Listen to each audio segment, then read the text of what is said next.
Okay, rulers, settle down. Ruler School is brought to you by Odyssey Games, where you can go to get pre-orders of all the upcoming Force of Will sets, as well as releases of previous sets after they come out. TCGPrime.com with over 100,000 Force of Will singles, as well as out-of-print boxes from the past, and TCG accessories, as well as FoulLibrary.com, a wonderful resource for deck lists, article discussions, and more. Check them out at FoulLibrary.com, as well as these amazing patrons.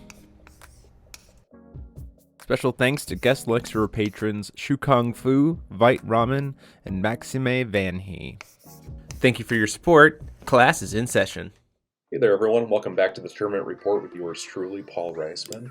This time we're going to be taking a look at the recent Spain Madrid Grand Prix that just took place this past weekend. It's a really interesting set of rulers, and it's going to be kind of shaping the meta as we head into GP Minnesota here stateside. So let's just get right into it. So for the actual tournament itself, we're looking at maybe 40 people total, but 9 of those players were Zeus, which is a pretty indicative, pretty close to what we could have expected. Zeus is probably the best deck in the format, or at least the most popular. Behind that is Fallen Angel Rulers, of course. Tag is still present. And then way down like the middle of the list, you might be able to see this here. 2 Mujdart and Gruz Ballesta lists were in the tournament, and then one of them actually won it. So we're going to want to talk about that as we go forward here. But this is basically what you're looking at. Zeus is the most popular deck alongside the Fallen Angel Rulers, mostly because Belial Dante has the ability to just stop the game. Astema is okay, but you have to be able to turn yourself off, and there's not a real good way to do that outside of like hard drawing into your answer. So most people are notably staying on Belial, neither pairing him with Dante or Asmodeus. But let's just get right into the deck lists, just to make sure I'm going to just scroll down a little bit more. So Alejandro Velasco actually won the tournament, and this was with the Gruz Ballesta and Mujdart list. So the benefits of a deck like this when you first start the game is that you get access to 6 cards instead of your normal 5, plus your every turn you get a filter. Which is incredibly good, especially as a very clear control shell that we have here with Welsers and Priscia, Witch, and Lorite. There's a ton of just really good. This is the kind of the new variation of what Feasting Mujdart was for a very long time. And of course with Gruz Ballesta, for most people, if you don't know what Gruz Ballesta does, I wouldn't blame you. He hasn't really been a part of the tournament scene up until right about now. He's always been like a 1 or a 2 players playing this card, and it's never really cracked into the top 8. And basically Gruz Ballesta allows you to get 1 stone for free of your choice at the start of the game. And that's super helpful if you are running things like Moonshade here, which allows you to get all of the different kinds of will that you need, including Moon Will.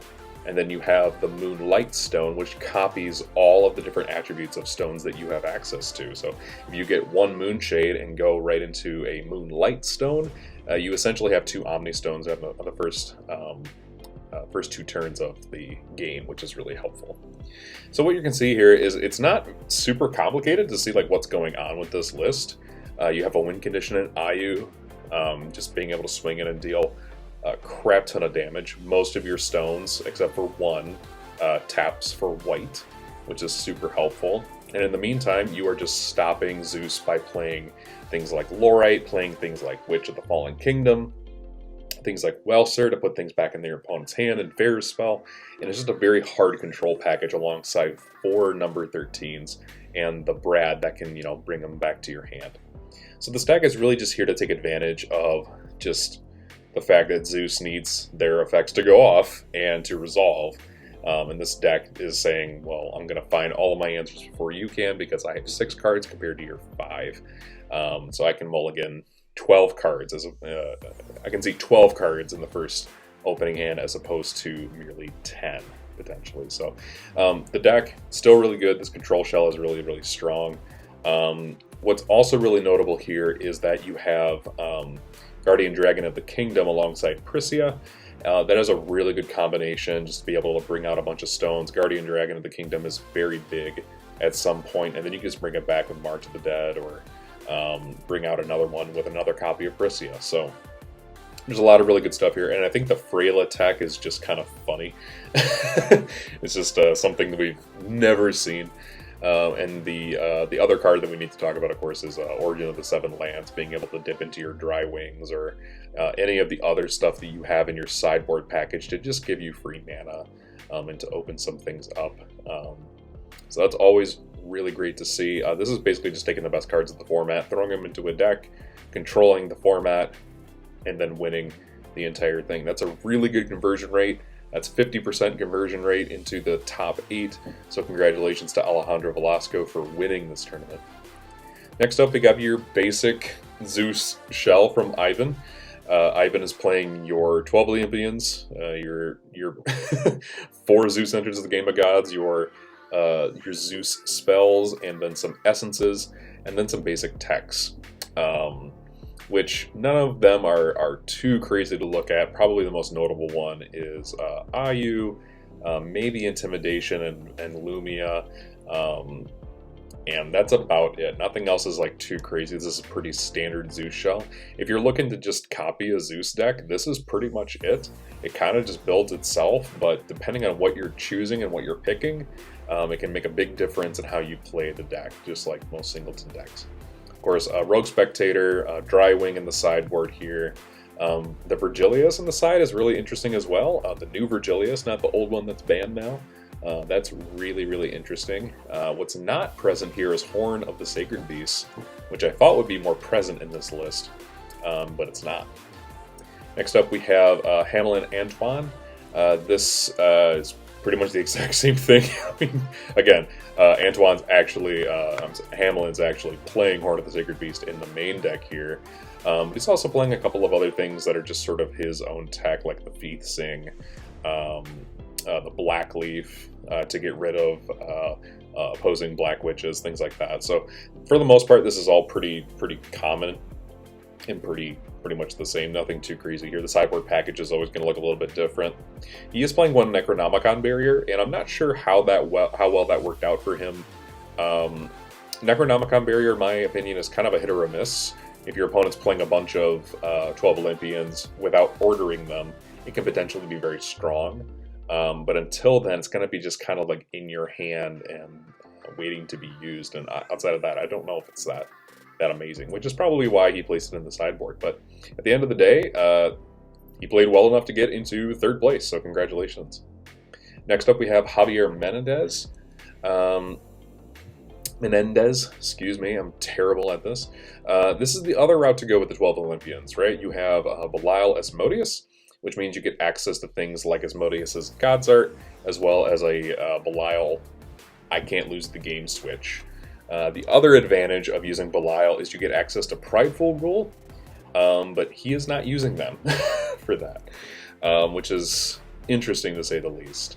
However, one of the things that is being employed with Origin of the Seven Lands is the Zeus in the sideboard. So if you just need to correct your will, he's present for that. You cannot tag out your rulers to get Zeus. So this is definitely really interesting that he's putting it in the side, and I'm guessing it's just because he has another 12 Olympians revealed, so that way he can get toward Union 7 a little bit quicker. But it also just fixes his will, and it does the same thing for the Mount Olympus as well. He just reveals and then you have it. So that's also really helpful. And then for the most part, it's all basically the same thing. Tentative Asmodeus to start ramping things out into the RFG alongside Asmodeus's God's Art. You technically have another 12 Olympian in Zeus Alice, so that's always present as well. If you hit it, who cares? But for the most part, this is pretty much just a control shell that tries to get you to Union 7 as fast as possible utilizing the Asmodeus engine. So congratulations to Javier for getting 4th place, and then we're going to keep moving into 5th place. A very similar deck once again. What we have here is a Belial Dante where Aphrodite is being mainboarded in order for you to just simply gain a whole bunch of life, which is helpful.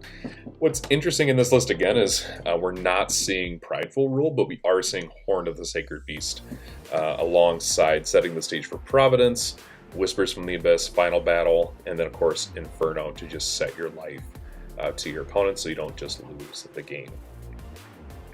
There's a lot of different things going on in the sideboard. Of course, you still have Stan and you still have Pumpkin Witch with your Green Witch. The Loki's Insight is interesting. It's just a good way of getting rid of your opponent's quick cast spells like Fair's Spell or their Zeus enters the Game of Gods. Things like that are really, really good. For the most part, this is just what Dante Belial has always tried to do. So for the most part, there's not much else to say. So congratulations to Jan for getting this. We next have Olmo Fernandez, which is great because this is the first Athenia list I've actually seen. I'm going to be playing this on the channel in just a little bit because I was so interested in this Athenia list.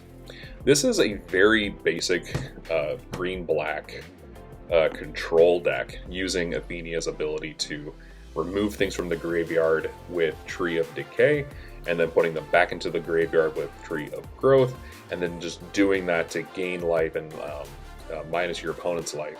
I believe there is an Infinite with Elixir's Love and Death Scythe, which I want to talk about a little bit more, but Death Scythe can pay mana into stuff you play from the graveyard, so it's good with like remnant spells like Elixir's Love to get back whatever you need from the graveyard, which is really, really great.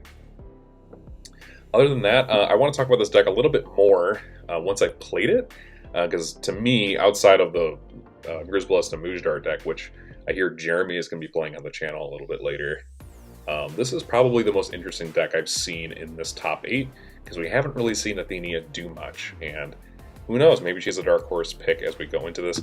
Of course, you can kind of see there's a little bit of a vampire package here with not only Mikage Rhea, but you also have Orozuki, you have Lapis, you have Sinjiro in the sideboard. So there's a lot of opportunities to gain life through Rhea's Drain effect.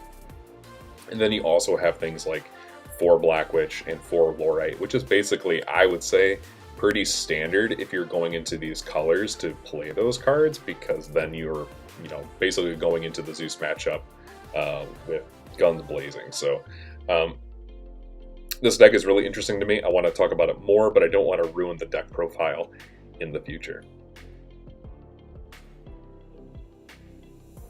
So next up, we have another Dante Belial list. Again, very similar. I'm still interested in the Aphrodite, and I think that's just to help you go back up to 2,000 life, so that way you, if you for some reason whiff on the Inferno, you have the ability to just go back up to what you need, which I think is potentially what it's being used for, but I definitely could be wrong. Someone will let me know down in the comment section down below, I'm sure.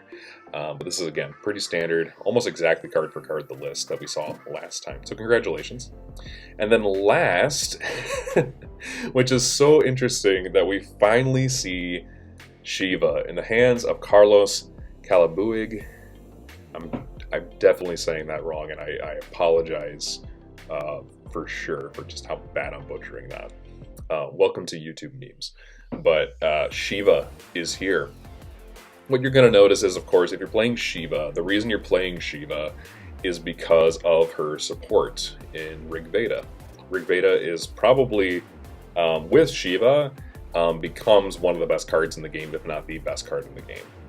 But it's only with Shiva in that context. So what they've done is essentially said, I'm going to take Shiva with Rigveda, and I'm going to make a control shell that is really, really good with things like Ultra Magic Stone Golem, to be able to search that card out of my deck. And basically, I'll just play 6 1-up stones, I'll play 4 Moonshade, and then eventually we'll get Grizzballista's Awakening as well to just be able to swing per game. So this deck is interesting in that way. It's running a minor machine package in Echidna and Themis. Themis is really good if you just want to sort of neg your opponent into just them losing, which is really great. It works really well with Spirit of Decay and the sideboard here. And then, of course, you're playing Origin of the Seven Lands to be able to reveal your Drywing, your Einsberg, your Fenrirs, your mechanizations, and just really utilizing the sideboard as a support engine alongside things like Lorite, Prisia, absorbing knowledge to get additional cards in your hand. So there's definitely something interesting going on here with this list.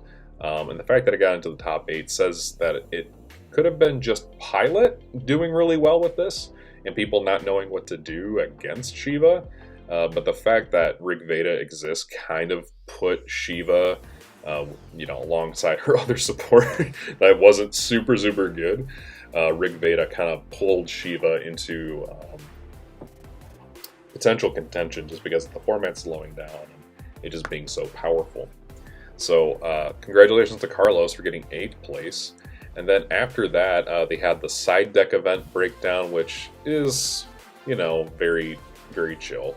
There's a lot of other stuff going on here that I'm not entirely sure about. It looks like it was just everyone got the same ruler, and these are just different packages.